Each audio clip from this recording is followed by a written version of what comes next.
Oh, I can tell that's already way too high, isn't it? There, we're brought down a bit. Hopefully I'm a little less zombie-ish. Got some lights on. Okay, I think it's good. Let's do this.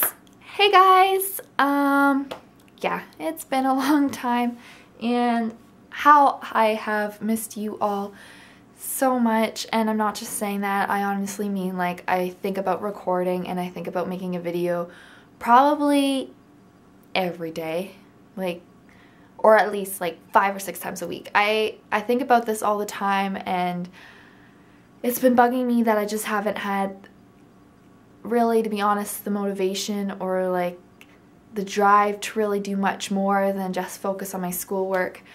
But I am feeling happy today. Spring is coming soon, hopefully. Yeah, so I was feeling inspired.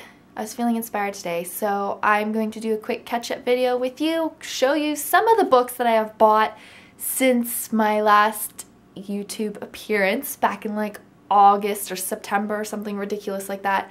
And oh, hi to everyone who's new. I think since I last uploaded a video I got like maybe 40 more subscribers, which is crazy. Sorry you haven't seen any new content from me, but I'm here and I'm not making any promises, guys, but I am going to keep this channel up, and when I feel inspired, that's when I'm going to do this. So if you want to stick around, I would love that, and I'd love to have you around.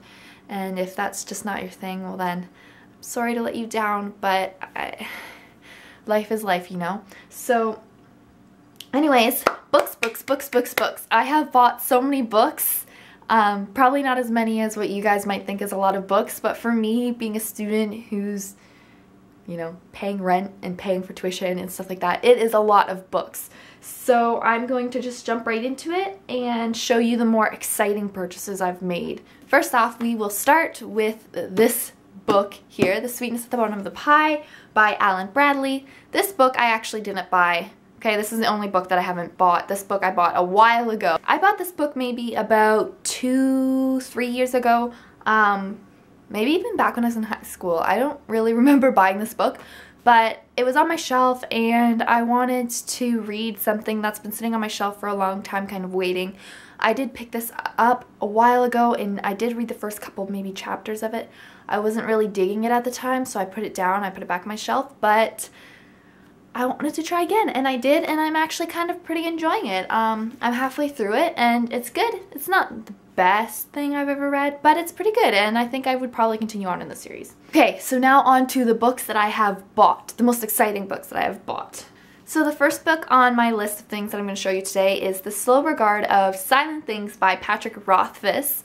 This is his new short story following Ari, who was a really interesting character in the Name of the Wind series, and she was personally one of my favorite characters, so when I heard that they were making a short story about her, or kind of about her, I wanted in on it because I love her and the mystery behind her, and she's fantastic. This book did not disappoint. I know it disappointed a lot of people, but honestly I kind of just took it for what it is. It's a short story. He came out saying that it wasn't going to be the typical story. It was kind of just mind-wandering, I guess you could call it. It's kind of a mind-wandering story. It doesn't really go anywhere. It doesn't really progress, but it's just sort of a little wander of the mind. But anyways, it's a beautiful hardback. It has beautiful pictures in it. I'll show you something near the front. But yeah, just beautiful illustrations, and it's gorgeous. So I read that and I really enjoyed it. Speaking of beautiful illustrations, I've also got Seconds by Brian Lee O'Malley, and this is the creator of the Scott Pilgrim series, and although I haven't read that series, I've seen the movie and I've also heard wonderful things about it, so I saw this around BookTube and I wanted to give it a shot. I read this and I loved it. It was adorable, it was cute, it was quirky. The main character, what's her name? I read it a long time ago. Katie. The main character, Katie, is just hilarious. I would like actually a sequel. I think that would be pretty cool to see where she went from after this, and if what happened to her actually made an impact on her life, and if she learned from her lessons, because she was not learning in this one. The next book I have here to show you is Charlotte Bronte's Jane Eyre. I just want to first mention that this cover is beautiful. This is the Vintage Classics. Yeah, Vintage Classics edition. I found it at used bookstore. Now my cat is going to be a brat. Dinah! Speaking of which, you haven't seen my cat for a while. You want to see Dinah? Say hello to the camera. Hi guys. Hello. Want me to let you go now? Okay, bye-bye.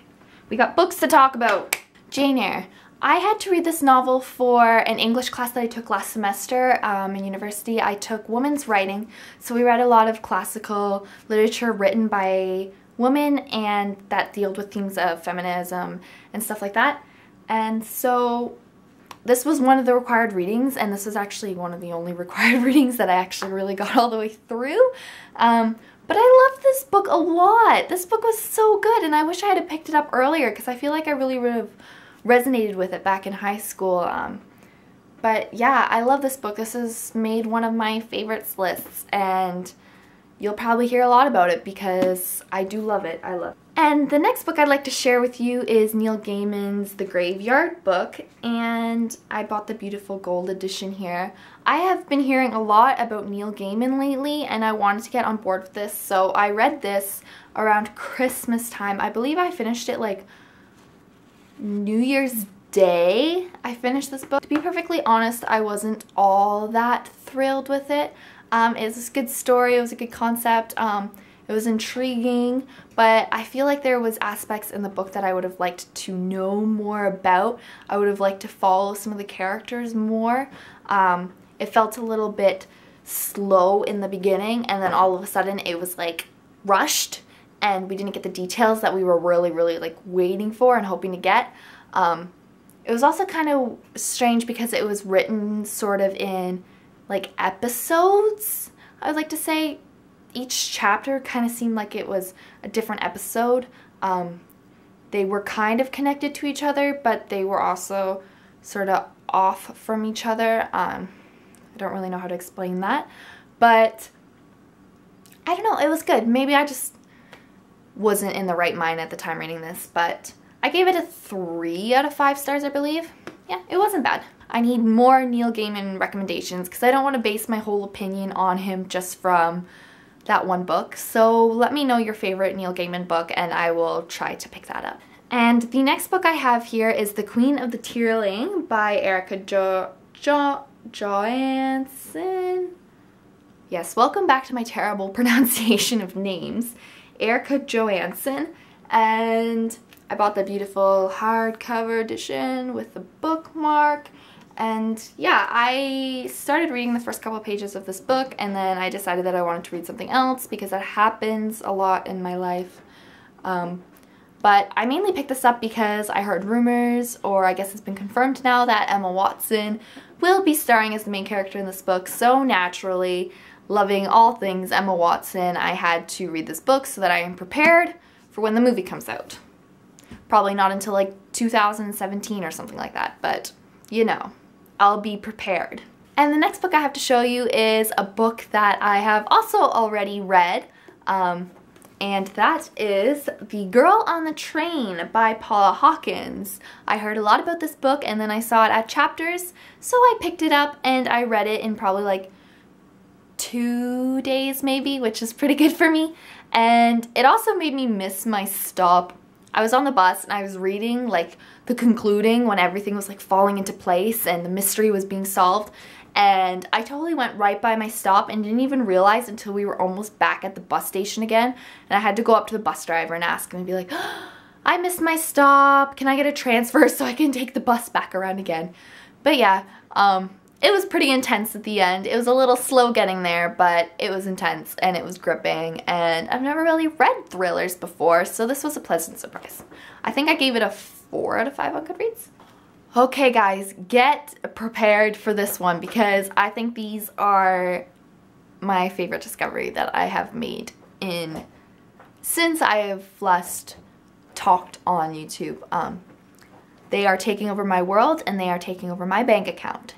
And that is comic books. So I have here, the ones I want to show you are Miss Marvel and Captain Marvel. So what happened was a couple weeks ago, well actually let's start at the beginning. I have been looking for a superhero to follow for a long time now. I have really wanted to read superhero books. I wanted to get into the universe, but it's so hard, you know, to penetrate the surface and get in there. You know, it's difficult. You don't know where to start. You don't know which stories to start with. There's so many writers for different stories, so many characters. I just had a hard time getting in, and then I saw Miss Marvel and I knew that was the one. So I went to the store and I got it, and let me tell you, I love this so much. I have a newfound love for comic books and for graphic novels, and I am really going with it this year. Usually when I read a graphic novel or a manga or something, I don't post it on my Goodreads because I just feel like I'm cheating towards my goal because it's only a couple pages. But whatever, I'm gonna start posting them anyways because I want to keep track of the graphic novels I've been reading. But this is great origin of a brand new Miss Marvel. As you've probably heard already, she is a Muslim American teenager who is dealing with the complexities that go along with being multicultural in America, as well as dealing with getting these new superpowers and what these superpowers mean to her and what these superpowers mean for her life and for her family and for, you know, her situation. So this was really good, and good on you, Marvel. Good on you. And then because I was curious, I picked up Captain Marvel because I guess what happened, I don't know much about the Marvel Universe, but I guess there was a reboot and now they're doing these Marvel Now comics, which is sort of restarting the stories, but not really restarting them. It's kind of like they're writing them from a point where people, like new people, can jump in and can understand the story without having to go back and understand past things. So, but they're not like totally disregarding what has happened in the past. They're kind of just putting a pinpoint in there for people to jump in where they won't be confused if they're, you know, they don't have any past context. But anyways, Captain Marvel, she was the old Miss Marvel, and now she has been promoted, I guess, to some degree, Captain Marvel, and she's hanging out while Miss Marvel is, you know, hanging out, and she's in space, and she meets Guardians of the Galaxy. She's hanging out with the Avengers and Iron Man, and I'm only like halfway through this because I'm savoring every second of it because these things are so expensive, and I don't want it to end. So I think there are 2 more of these ones out right now, so I'm gonna have to pick those up. But I do love them. I do love them. Let me know where I can go from here. I'm thinking of getting into, after Captain Marvel, I'm thinking of getting into Hawkeye, or maybe I'll read some Avengers. We'll see. Let me know what you think and what your favorite comic book superheroes are, because I want to know. Next book I have to share with you is another book that I have already read. I've been pretty good at reading the books that I've been buying, which is good. Because as book lovers, we all know that we buy a lot of books that we intend to read, but we don't necessarily always get there in a timely manner. It might take us a couple of years to actually get to that book. But anyways, I've been doing good at reading the books. So this is one book that I have bought this year and that I enjoyed and that I loved reading and I have finished, and that is The Storied Life of A.J. Fikry by Gabrielle Zevin. This book was so cute, such a nice like contemporary, fresh story. Something that I've noticed recently is that I haven't been wanting to read books with adult problems in them. I've been kind of steering towards the fantasy stuff because I just don't want real world problems in my books right now. But the nice thing about this was that it wasn't too, like, it wasn't heavy. It was a nice kind of conquering the situation kind of story.